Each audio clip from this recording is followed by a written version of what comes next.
জাতীয় সংসদ নির্বাচনের আগে অবৈধ ও থানা থেকে লুট হওয়া অস্ত্র দ্রুত উদ্ধারের নির্দেশ দিয়েছেন প্রধান উপদেষ্টা ডক্টর মোহাম্মদ ইউনূস। রাষ্ট্রীয় অতিথি ভবন যমুনায় প্রশাসনিক পুনর্বিন্যাস সংক্রান্ত জাতীয় বাস্তবায়ন কমিটির সভায় প্রধান উপদেষ্টা এ নির্দেশনা দেন।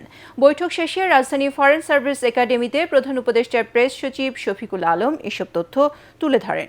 প্রেস সচিব জানিয়েছেন, সরকারের রাজস্ব আহরণ ব্যবস্থাপনায় স্বচ্ছতা, জবাবদিহিতা এবং গতিশীলতা বৃদ্ধিতে অর্থ মন্ত্রণালয়ের আওতায় রাজস্ব নীতি বিভাগ এবং রাজস্ব ব্যবস্থাপনা বিভাগ নামে দুটি প্রশাসনিক বিভাগ গঠনের প্রস্তাব অনুমোদন দেওয়া হয়েছে। মহিলা ও শিশু বিষয়ক মন্ত্রণালয়ের নাম পরিবর্তন করে নারী ও শিশু বিষয়ক মন্ত্রণালয় করার অনুমোদন দেওয়া হয়।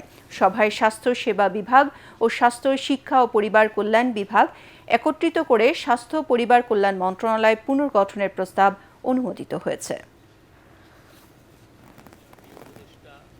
চিফ অ্যাডভাইজার আজকের মিটিং এ আবার নির্বাচনের কথা বলেছেন এবং নির্বাচনের আগে উনি অস্ত্র উদ্ধারের উপর জোর দিয়েছেন। উনি বলেছেন যে লুট করা অস্ত্র যে করেই হোক ইলেকশনের আগে যত দ্রুত পারা যায় এগুলোকে উদ্ধার করতে হবে। স্বাস্থ্য সেবা ও স্বাস্থ্য শিক্ষা উভয় ক্ষেত্রেই মানের যথেষ্ট অবনতি ঘটেছে। মন্ত্রণালয়ের কার্যক্রমে পুনরায় গতি ও সমন্বয় ফিরিয়ে আনার লক্ষ্যে বিভাগ দুটিকে একত্রীকরণের জন্য